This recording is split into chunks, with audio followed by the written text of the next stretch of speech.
Karut-marut kebijakan pembelian LPG gas 3 kg harus di pangkalan mulai dirasakan masyarakat. Tak hanya harus antri panjang, aksi nyaris adu jotos juga terjadi akibat situasi memanas antara sesama pembeli hingga dengan pemilik pangkalan LPG 3 kg. Seperti yang terjadi di pangkalan gas di Jalan Maulana Hasanuddin, Batu Ceper, Kota Tangerang, Banten. Merasa kesal dibohongi pihak pemilik pangkalan yang mengumumkan gas LPG 3 kg habis, sejumlah warga lakukan protes hingga nyaris adu jotos. Kemarahan warga semakin memuncak saat mendapati truk pembawa gas LPG 3 kg yang diakui membawa tabung gas kosong, ternyata di tumpukan bawahnya terdapat gas LPG yang siap jual.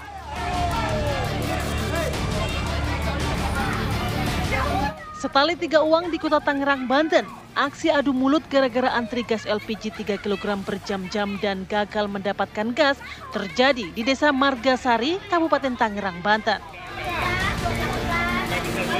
Tak hanya membuat kesal para emak-emak, pemilik pangkalan gas pun merasa bingung menghadapi kondisi tersebut. Pasalnya, mereka hanya dijatah 100 tabung, namun yang akan membeli 3 kali lipat dari jumlah pasokan.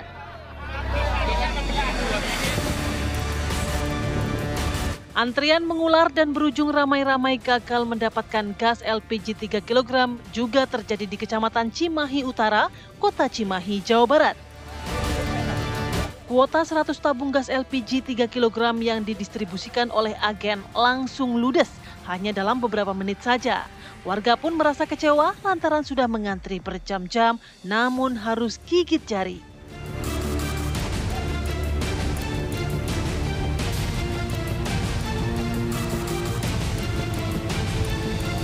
Sementara di Petamburan Raya Tanah Abang, Jakarta Pusat, antrian panjang gas LPG 3 kg mengular sepanjang jalan.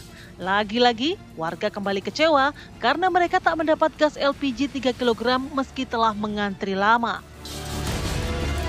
Warga pun merasa heran sejak 2 hari lalu, gas LPG begitu sulit didapatkan. Masifnya warga kesulitan mendapatkan gas LPG 3 kg pasca kebijakan pembelian gas hanya di pangkalan resmi membuat banyak pihak mempertanyakan langkah sosialisasi pemerintah. Benarkah susahnya warga mendapatkan gas LPG 3 kg hingga berhari-hari lantaran pemerintah kurang lakukan sosialisasi? Tim TV One mengabarkan.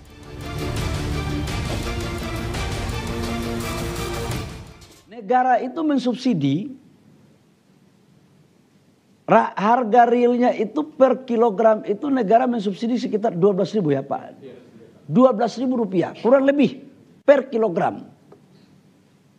Kalau 3 kilogram satu tabung itu berarti kurang lebih sekitar 36.000 rupiah per tabung. Laporan yang masuk ke kami, subsidi ini LPG ini ada yang sebagian tidak tepat sasaran. Ya mohon maaf tidak bermaksud curiga nih. Ada satu kelompok orang yang membeli LPG dengan jumlah yang tidak wajar. Ini untuk apa? Harganya naik. Sudah volumenya tidak wajar, harganya pun dimainkan. Nah dalam rangka mentertibkan ini, maka kita buatlah regulasi sebenarnya. Bahwa beli di pangkalan, karena harga sampai di pangkalan itu pemerintah bisa kontrol. Kalau harga di pangkalan itu dinaikkan, izin pangkalannya dicabut. Dikasih denda, dan kita bisa tahu siapa pemainnya. Nah cuman memang dengan pengencer tidak diberikan itu, karena yang biasanya main ini kan di level di bawah. Sekarang saya dapat memahami, contoh di Jakarta Timur, di tempat saya tinggal. Pengencer itu biasanya cuma 100 meter saya bisa dapat LPG di pengencer itu. Sekarang mungkin bukan 100 meter, tapi mungkin 500 atau 1 kilo. Kadang-kadang tempatnya pun belum tahu, karena di pangkalan gitu. Ini yang membuat sekarang ada sedikit peralihan.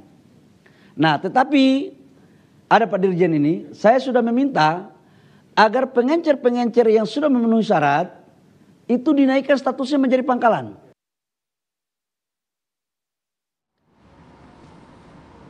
Ya pemirsa, kita dengarkan ya, sebetulnya larangan pengecer menjual gas 3 kg ini sebetulnya baik ya, untuk lebih terkontrol lah pengawasan penyalurannya begitu. Sudah cukup terarah ya. Betul, agar mengatasi permainan-permainan yang selama ini terjadi di tingkat pengecer, kemudian juga agar subsidi terhadap LPG 3 kg ini bisa tepat sasaran begitu. Tapi balik lagi dampaknya tadi yaitu masyarakat harus antri, kemudian juga bahkan hingga kelelahan. Tak jarang juga adu jotos ya, nyaris berantem antara sesama pembeli dengan pemilik pangkalan. Nah itu yang akan kita dalami pada pagi hari ini dengan sejumlah narasumber. Apakah sudah tepat sebetulnya kebijakan ini diterapkan di 1 Februari 2025? Sudah bergabung bersama kita di studio ada Pak Ramson Siakian, anggota Komisi 7 DPR RI. Selamat pagi, Pak Ramson. Horas.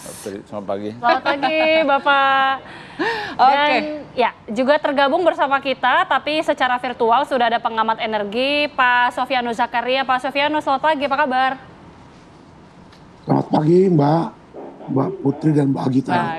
Kabar baik. Ya, nah sebelum kita berbincang dengan dua narasumber, kita juga mau memantau terlebih dahulu nih bagaimana kondisi masyarakat pada pagi hari ini. Apakah antrian juga masih terjadi di sejumlah Apakah ada adu jotos lagi? Jangan ya. Sampai ya. Betul, ada rekan kami Atika Harhab yang akan mengabarkan langsung dari lokasi. Silakan Atika, bagaimana pantauan Anda? Ya baik, selamat pagi Putri, Agita dan juga pemirsa. Memang benar per 1 Februari 2025 lalu pemerintah telah resmi melarang penjualan gas melon atau gas LPG seberat 3 kg oleh pengecer begitu ya, yang mana pembelian gas melon atau gas seberat 3 kg ini hanya bisa didapatkan di pangkalan dan juga sub penyalur yang resmi oleh Pertamina sebagai distributor begitu ya. Saat ini juru kamera saya mungkin bisa memperlihatkan begitu ya kepada Anda Putri, Agita dan juga pemirsa. Saat ini tepat langsung saya mengabarkan ini merupakan pangkalan LPG Calim, sedang ada penyaluran ataupun pemasukan tabung gas begitu ya dari distributor Pertamina resmi. Yang mana pengecer kalau dari aturannya memang mengatakan pengecer yang ingin menjadi subpenyalur ini perlu melakukan pendaftaran melalui sistem OSS atau online single submission. Kalau dilihat begitu ya Putri, Agita dan juga pemirsa, memang di sejumlah pangkalan maupun subpenyalur lainnya terjadi antrian dan juga keterlambatan datang stok tabung gas melon ini atau tabung gas sebesar 3 kg ini. Namun saya akan mengajak Anda Putri, Agita dan juga pemirsa untuk mengetahui lebih lanjut kepada penjual yang ada di pangkalan Calim ini. Selamat pagi Bapak Edi. Ya, pagi, sedikit kita berbincang Pak soal peraturan pemerintah yang melarang gas LPG ini dijual oleh pengecer. Bagaimana tanggapannya Pak? Ya kalau masalah pangkalan sih boleh-boleh aja. Apakah masyarakat terima dengan keadaan begini? Ya kan ini kan keadaan, kalau di sini kan nggak ada antrian, setiap hari terpenuhi. Jadi nggak ada keluhan masyarakat. Kalau memang kita ketahui kan di sejumlah daerah ini kelangkaan begitu ya, diketahui adanya kelangkaan dan menyebabkan antrian masyarakat yang cukup panjang begitu. Hal ini mungkin di lingkungan di sini tuh bagaimana Pak? Di sini aman-aman aja Mbak. Ini kan udah tahu sendiri kan, nggak ada antrian. Jadi santai-santai aja lah. Ini kan untuk terpenuhi untuk masyarakat doang ini. Kalau stok penyaluran dari distributornya sendiri bagaimana Pak? Di sini? Aman, setiap hari nyampe. Tergantung data tiap harinya. Oke, kalau harga pengecerannya sama atau enggak Pak? Sama Pak, Mbak. Iya. Terima kasih Bapak Edi. Siap. Silakan melanjutkan aktivitasnya. Itu tadi Putri, Agita dan juga pemirsa. Tanggapan langsung dari penjual begitu ya di pangkalan Calim ini, karena memang kalau di daerah sini di Cipinang ini memang tidak adanya kelangkaan begitu ya. Jadi di sini pemasukan ataupun pendistribusian tabung gas melon ini masih tercukupi. Memang kalau kita ketahui di sejumlah daerah adanya kelangkaan dan keterlambatan begitu ya datangnya tabung gas dari distributor. Sementara demikian kembali ke studio. Baik. Terima kasih Atika Harahap, informasi langsung dari Cipinang. Kalau dilihat sih dan wawancara juga dengan pedagang ataupun pemilik warung sih aman ya. Kalau di situ pagi-pagi masih aman. Pagi ya. Tapi kita belum tahu di daerah lain, mudah-mudahan juga aman juga. Tapi faktanya kan memang beberapa hari terakhir ini antrian panjang, bahkan sampai adu jotos juga. Ini menjadi pertanyaan juga tentunya ya Putri dan juga pemirsa. Kita mungkin langsung bahas pertama bersama dengan Pak Ramson. Pak Ramson, melihat fenomena ini sebenarnya bagaimana sih? Sebenarnya kan pemerintah ini seperti dibilang Putri tadi, kebijakan yang dilakukan justru upaya mengontrol. Tapi kan faktanya terjadi antrian, bahkan ada konflik juga terjadi di antara masyarakat ini. Ini terjadi gejolak sebenarnya. Terlalu cepat waktu itu, kalau nggak salah 1 Februari, Menteri SDM atau Kementerian SDM menyampaikan bahwa di stop penyerahan LPG 3 kg ke pengecer. Nah, jadi tanpa dipersiapkan instrumen pengganti pengecer, karena pangkalan itu kan kalau di satu kelurahan itu kan jauh. Jadi kalau pengecer itu dia punya warung, dia letakkan di situ 8, 10 atau 6. Jadi dekat, yang tetangganya dekat. Tapi dengan tidak boleh pengecer menjual LPG 3 kg, akhirnya mereka cari-cari pangkalan. Bayangkan kalau 1 kelurahan 1 pangkalan, ataupun 2 pangkalan 1 kelurahan, ke sana akan berbondong-bondong masyarakat untuk membeli, seperti itu jadi antri. Nah, ini yang memang menjadi problem. Seharusnya waktu Pak Menteri mau mengumumkan tidak boleh menjual, artinya pengecer tidak boleh menjual, harus disiapkan instrumennya sehingga rakyat tidak sulit. Apalagi Bapak Prabowo Subianto, presiden yang visinya ekonomi kerakyatan, biarpun dengan swasembada energi. Jadi harus tetap memihak kepada kepentingan rakyat. Sebelum dibuat suatu kebijakan harus ada solusi kalau ada dampak dari kebijakan tersebut. Persoalannya di situ. Sebenarnya tidak sulit, karena seperti di Jawa Tengah tidak ada gejolak. Kebetulan dapil saya Jawa Tengah.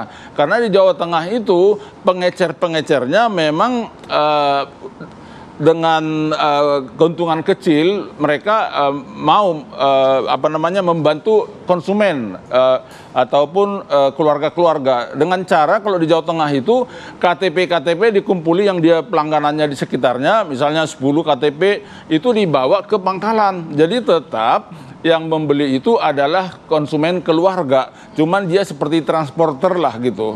Nah, itu di Jawa Tengah. Di sini kan udah heboh, yang di sini kan Banten sama Jakarta, jadi seakan-akan menjadi opini publik secara nasional. Ini kan tidak bagus sebenarnya. Itu makanya kadang-kadang pembuat kebijakan itu kalau membuat suatu kebijakan dipikirkan dulu dampaknya, baru udah ada siap solusinya. Jadi itu maksudnya terburu-buru kebijakan? Ya seharusnya udah disiapkan dulu. Sebenarnya soal lebih awal nggak apa-apa, tapi persiapannya lebih awal, harus begitu sebenarnya. Jadi cukup mengagetkan masyarakat memang. Iya, jadi apalagi ini di Banten dan di Jakarta lagi. Akhirnya langsung menjadi opini publik. TV pun dekat, belum lagi medsos. Jadi heboh sekali kan. Jadi nggak enak kan. Jadi seharusnya saya minta kepada Pak Menteri SDM lain kali kalau mau membuat kebijakan sudah disiapkan solusi terhadap dampak kebijakan tersebut. Seperti kemarin dari Pertamina dengan Pak Menteri SDM di dalam rapat disampaikan akan mengupayakan pengecer ini menjadi sub pangkalan.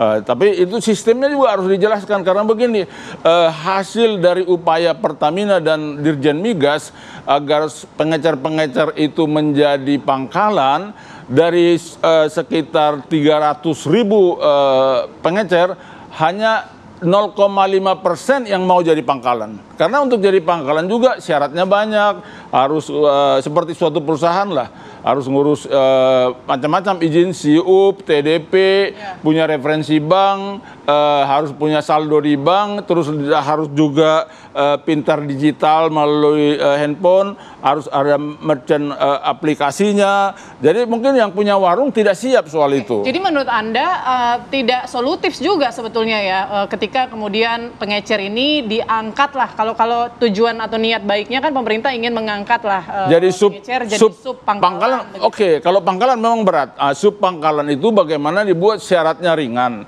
Yang penting dia mampu menggunakan HP digital, sehingga ini bisa terlapor yang dijual ke yang KTP siapa saja. Nah, itu yang penting. Nggak usah dikasih syarat-syarat yang berat yang lain-lain. Suatu kampanye pangkalan itu kan juga syaratnya cukup besar itu, cukup banyak syarat-syaratnya. Jadi sub pangkalan bisa dikembangkan, tetapi juga harus ada training dari pihak operator ke pengecer-pengecer yang menjadi sub pangkalan bagaimana menggunakan HP, karena itu rata-rata pangkalan itu mainnya di HP terus. Ya udah digital. Memang saya salut juga kadang-kadang masyarakat Indonesia, seperti di daerah pemilihan saya survei itu ibu-ibu yang punya pangkalan pun udah pintar main ini. Iya, yang tua-tua itu. Kota-kota besar mungkin ya, atau daerah-daerah seperti Jawa dan sekitarnya. Tapi kalau di pelosok kan belum tentu mungkin ya. Di daerah pemilihan saya di desa juga udah pintar dia. Misalnya dia punya pangkalan di desa tertentu, dia udah pintar dia. Nah, memang harus diberikan training lah dari pihak Pertamina dengan Kementerian SDM, jangan asal perintah gitu, tapi harus ada bimbingan lah ke rakyat kita. Rakyat kita itu Indonesia itu sangat baik, rakyat Indonesia. Oke, pada faktanya kan sampai saat ini kalau kata Bang Rasmum tadi terkesan buru-buru, padahal harusnya itu tadi harus ada penyiapan instrumen dulu, harus ada penyiapan pelatihan dulu bagi para calon-calon sub pangkalan ini. Saya ke Mas Sofiano Zakaria atau Pak Sofiano Zakaria, kalau kata Bang Ramson, sebenarnya ini kok terkesan terburu-buru ya, padahal belum ada disiapkan. Sebenarnya kebijakan itu oke. Kebijakannya oke, tapi dampaknya karena terlalu terburu-buru, jadi masyarakat tidak siap, terjadi konflik sosial sampai ada adu jotos segala. Kalau Pak Sofiano bagaimana melihatnya? Begini, antrian yang terjadi ya, perlu kita pertanyakan, apakah ini akibat dari kebijakan ya yang dibuat oleh menteri atau faktor lain. Nah, kalau terkait kebijakan, tentunya antrian ini akan terjadi merata di seluruh Indonesia. Tapi ini lebih dominan terjadi di Jabodetabek. Nah, artinya apa? Saya melihat orang Jakarta dan sekitarnya sudah terbiasa dilayani oleh pengecer. Beda dengan di Jawa Tengah ya. Jawa Tengah masyarakatnya masih mau datang ke pangkalan. Nah, ini yang menjadi sebab. Makanya kalau kita bicara ini akibat kebijakan, tentunya antrian akan merata. Di Jakarta pun terjadi hanya di beberapa pangkalan. Nah, yang perlu juga diketahui, ketika terjadi kekosongan di pangkalan, kita perlu tahu berapa stok yang ada di pangkalan dan berapa suplai dari Pertamina ke pangkalan. Pangkalan itu hanya dapat jatah kecil. Ya. 1 bulan paling mereka dapat 4 LO. 1 LO 560. Itu maksimal. Di Jawa Tengah malah sedikit sekali jatah buat pangkalan. Alokasi buat pangkalan paling banyak 2 LO per bulan. Artinya sekitar 1.000 tabung. Nah, ketika pangkalan diserbu oleh ratusan orang, tentu dalam waktu sekejap pun habis stok itu yang ada di pangkalan. Gitu Mbak Putri. Oke, jadi itu karena memang kita terbiasa, warga Jabodetabek terbiasa dilayani pengecer, atau memang jumlah pangkalannya ini perlu diperhatikan, jangan sampai misalnya pangkalannya satu untuk satu kelurahan misalnya kayak gitu. Idealnya memang di setiap RT itu ada pangkalan ya. Pangkalan yang pasif ya, yang menetap ya, pangkalan ya. Pengecer ini kan ada pengecer pasif dan ada pengecer bergerak ya. Pengecer yang pasif tuh yang punya warung kecil, mereka siap tabung 10 tabung, 20 tabung. Tapi juga banyak yang gerobak motor, mereka mobile, bergerak kemana-mana. Nah, makanya ini harusnya, itu kan Pertamina sudah punya program OPO. One village, one outlet. Harusnya di setiap RT ada pangkalan, harusnya. Nah, makanya saya juga bingung kok tiba-tiba sekarang Menteri membuat kebijakan mengalihkan pengecer ke pangkalan. Nah, jadi program OPO-nya apakah sudah berjalan atau belum? Ini yang perlu kita pertanyakan. Nah, jadi makanya itu kembali tadi, kalau terjadi kekosongan sesaat ya, saya tidak bilang kelangkaan, antrian ini apa penyebabnya? apakah ini juga efek dari kemarin libur panjang? Ketika libur panjang, umumnya Pertamina hanya memasok pada hari-hari kerja. Hari-hari libur itu biasanya tidak ada pasokan LPG ke pangkalan. Itu yang perlu kita tahu dari Pertamina. Begitu, Mbak. Oke. Jadi sebenarnya kalau kuota untuk Provinsi Banten sama DKI itu cukup. Kalau untuk DKI kuotanya untuk 2025 407.000 metrik ton. Untuk Banten 390.826 metrik ton. Stoknya masih banyak. Jadi soal sistem distribusi aja. Memang waktu itu pengecer mungkin ada yang main harga dinaikkan tinggi. Ini sebenarnya bagus itu diangkat menjadi sub pangkalan, tetapi harus disiapkan instrumennya. Ya. Oke Bang, jadi tadi sebutkan sebenarnya kalau stok itu ada. Tapi kenapa bisa terjadi ada antrian sampai seperti itu? Tapi khususnya untuk di daerah-daerah Jakarta, kalau tadi Bang Rasno sempat menyebutkan adanya permainan harga juga yang dilakukan oleh pengecer. Nanti itu pun hanya sebagian, ya. Yang terjadi. Karena HET di Jakarta itu 18.000, kalau di Banten 19.000. Mungkin pengecer ambil berapa untungnya? Karena dia juga yang dijual juga nggak banyak. Ya. Nanti kita akan bahas usai jeda. Sesaat lagi pemirsa tetaplah bersama kami.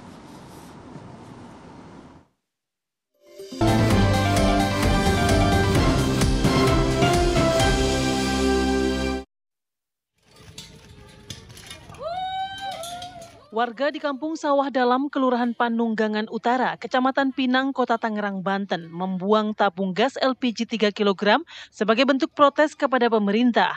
Dikarenakan sudah beberapa hari terakhir warga kesulitan mendapat LPG 3 kg. Menurut seorang warga Panunggangan Utara, ia telah mencari ketersediaan gas LPG 3 kg hingga ke wilayah Kota Tangerang Selatan. Meski demikian, ia tetap tidak juga mendapat gas LPG yang dibutuhkan.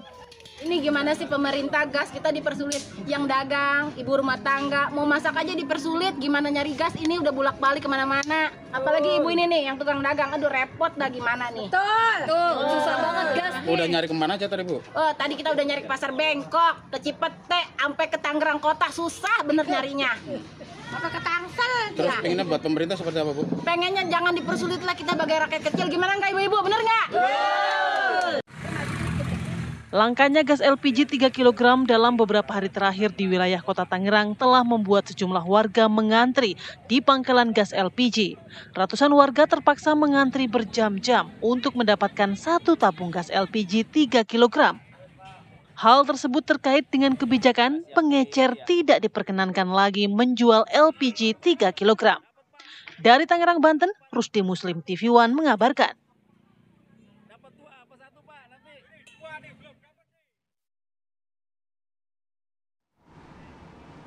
Ya, pemirsa kita lihat ya tadi bagaimana masyarakat tuh kayaknya udah stres banget lah untuk dapetin, udah antri capek-capek, kadang-kadang stoknya habis begitu di pangkalan tersebut gitu.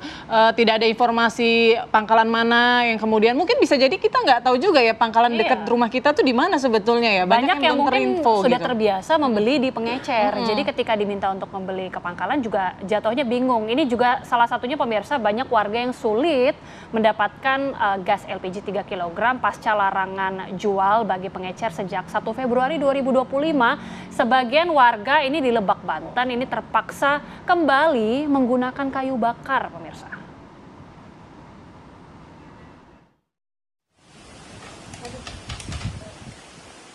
Sulitnya mendapatkan gas LPG 3 kg mulai dirasakan Barkah, warga Kampung Cipasung, Desa Sukarendah, Kecamatan Warung Gunung, Kabupaten Lebak, Banten. Selama 2 pekan ini, Barkah terpaksa beralih menggunakan kayu bakar untuk kebutuhan masak sehari-hari. Udah nyari ke warung-warung nggak ada, terus nyari ke agen nggak ada, ke sampai ke Warung Gunung jauh teuing. Pokoknya mah segala masak di kayu bakar sekarang. Menurut Barkah, harga gas LPG 3 kg saat ini Rp25.000, namun sulit didapat. Ia juga kerepotan mencari kayu bakar karena mengurus anak-anak sekolah. Sini goloknya nih buat dimudahkan lah. gitu, gas ada lagi gitu. Terus kan saya kan anak sekolah, terus repot kalau kalau nyari kayu kan repot. Kalau ada gas makan gampang gitu, tinggal jetrek aja.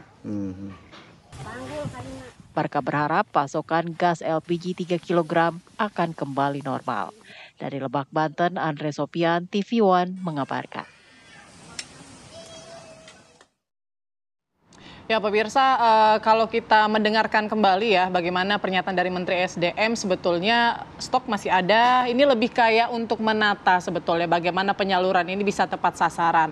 Nah, saya mau tanyakan ke Bang Ramson. Bang Ramson, kalau misalnya alasannya untuk penataan, untuk pencegahan adanya permainan harga dan lain sebagainya, apakah nggak lebih baik mungkin status dari pengecer ini dinaikkan terlebih dahulu begitu ke sub pangkalan, baru kemudian ada larangan pengecer menjual? Semalam kemarin rapat DPR RI Komisi 12 atau Komisi Energi dengan Menteri SDM dan jajarannya udah muncul ide untuk membentuk sub pangkalan. Jadi pengecer-pengecer menjadi sub pangkalan. Seharusnya ini harus dites dulu karena sekitar beberapa bulan yang lalu atau 1 bulan yang lalu dari seluruh pengecer sekitar 300.000 pengecer diupayakan untuk menjadi pangkalan, bersedia hanya 0,5%. Sedikit sekali ya? Iya, karena memang syarat-syarat menjadi pangkalan itu kan cukup besar, cukup banyak. Harus punya referensi bank, punya izin usaha, punya TDP, punya situ, IMB, SKCK, proses di OSS, terus macam lagi pendaftarannya. Tapi jadi kan tujuannya untuk biar nggak ada permainan. Iya, tapi kan pengecer itu modalnya kecil. Kalau dia udah besar dia juga mau jadi pangkalan. Karena pangkalan juga penjualannya itu untuk break even point itu ada juga tertentu. Misalnya 1.000 tabung per bulan. Jadi kalau pangkalan sudah investasi, kita harus lihat juga secara ekonomi ya. Dia juga nggak mau rugi. Misalnya kalau hanya 100 tabung sebulan, ya dia rugi untuk menjadi pangkalan. Jadi ini juga harus diperhitungkan oleh pembuat kebijakan mengenai LPG energi. Jadi semua harus dilihat teliti, jangan hanya ngomong dari atas. Padahal Bapak Prabowo Subianto ekonomi rakyat yang beliau inginkan, artinya memperjuangkan kepentingan rakyat ini. Ini mana mau Ramadan lagi ya Bang ya? Iya, artinya faktor-faktor banyak hal. Jadi ini saya minta kalau sebelum ditata ini jadi sub pangkalan, diupayakan agar distribusi ke rakyat kecil tetap jalan. Jangan nanti terus-terusan demo seperti ini muncul lagi di TV global, medsos segala, kan jadi tidak enak gitu. Jadi saya mengharapkan, karena saya memang nggak boleh mengkritik kebijakan pemerintah, tapi jelas kebijakan pemerintah untuk ekonomi kerakyatan itu yang sudah dicanangkan astacita oleh Bapak Prabowo. Tapi dalam pelaksanaannya kita harus mengawasi. Nanti kalau memang agak parah-parah kita harus terpaksa bikin laporan ke ketua fraksi ke Bapak Presiden. Kita harus buat seperti itu. Saya langsung ke Pak Sof, kalau kata Bang Ramson, ini dibikin untuk para pengecer sebaiknya menjadi subpangkalan, tapi syarat-syarat yang diberikan tadi sudah dijabarkan, kok sepertinya sulit sekali, sepertinya tidak memungkinkan untuk dilakukan dalam waktu sesegera mungkin. Sementara kita sudah lihat antrian-antrian ini sudah terjadi, meskipun sebenarnya banyak terpusat mungkin di Jakarta atau di Banten. Kalau saya melihat begini, ya, kenapa tidak ada minat pengecer beralih ke pangkalan? Ya, itu tidak serta-merta berkaitan dengan masalah administrasi. Ya. Pengecer dapat menjual LPG di atas head pangkalan. Ya, jadi kalau head pangkalan 18.000, mereka bisa menjual dengan 25.000 dengan catatan mereka mengirim langsung ke rumah, masangin ke kompor. Nah, ketika mereka diangkat menjadi pangkalan, mereka akan ikut aturan. Aturan bahwa mereka hanya dapat margin pangkalan, Rp2.000 per tabung. Nah, mereka tentu tidak akan tertarik dengan tawaran menjadi pangkalan.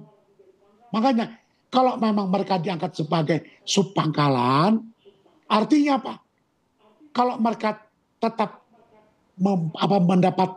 dibolehkan seperti pengecer, lalu apa gunanya sebagai subpangkalan. Dan itu yang jadi masalah. Nah, pertanyaan mendasar ya, tujuan kebijakan ini sebetulnya apa sih? Apakah mencegah supaya harga sesuai dengan HET? Nah, pertanyaannya, apakah rakyat memberontak selama ini ketika membayar dengan harga di atas HET? Nyaris tidak. Ya. Buktinya setiap Pemda sekarang hampir rata sudah menaikkan head Pemda ya. Rata-rata menjadi 18.000, 20.000. Tidak ada yang demo. Tidak ada yang stop masak. Tidak ada yang bergerak. Mereka terima-terima saja gitu. Nah, makanya jadi pertanyaan mendasarnya. Tujuan kebijakan ini buat apa dulu? Itu yang paling penting. Nah, kalau dari sisi distribusi, pengecer itu sudah membantu, ya kan? Ikut membantu distribusi melakukan penyaluran. Sehingga hampir tidak ada gejolak. Nah, kalau kembali ke masalah harga, yang harus dibenahi adalah apa? Pemerintah harus menata ulang penetapan HET. Sehingga tidak ada perbedaan HET dari satu wilayah ke wilayah lain. Nah, ini bisa memancing lari LPG, katakan Jakarta, HET-nya cuma 18.000 ya. Sementara di Bekasi 20.000. Nah, ini LPG Jakarta bisa lari ke Bekasi. Karena jual di Bekasi lebih mahal. Nah, ini yang harus ditata oleh pemerintah pusat. Karena selama ini saya melihat nyaris pemerintah pusat membiarkan saja pemerintah daerah menentukan HET tanpa koordinasi dengan wilayah-wilayah yang berdekatan.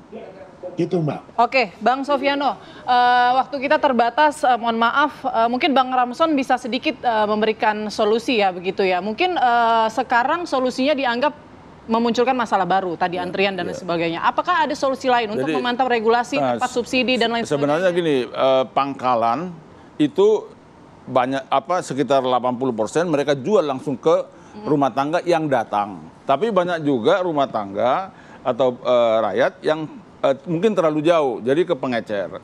Lebih baik pengecer itu kalau mau beli ke pangkalan, bawa KTP dari ke siapa dia mau jual. Bisa aja dia... Jadi kayak order PO ya? Dia gitu seperti transporter lah. Mungkin langganannya ada 20 orang, jadi setiap beli 10, datang dia ke pangkalan. Dia mungkin bawa dorong-dorong itu. Jadi dia juga bisa survive sebelum bisa dilaksanakan sub pangkalan. Jadi sebenarnya tinggal di training aja. Karena Pertamina udah sangat bagus. Merchant aplikasinya itu ke seluruh pangkalan ada. Jadi Pertamina tinggal ini kontrol aja langsung misalnya ke JM mana, dari JM ke manajer ke langsung, sehingga bisa diberitahukan kepada setiap agen, setiap pangkalan agar mengarahkan pengecer seperti itu. Dan bisa terkontrol juga. Iya, jadi instrumen. Jangan, maksud saya sebelum dimulai kebijakan sub pangkalan harus ada solusi. Jangan lagi ada demo antri-antri yang berlebihan seperti itu. Kita harapkan gitu ya, Bang ya.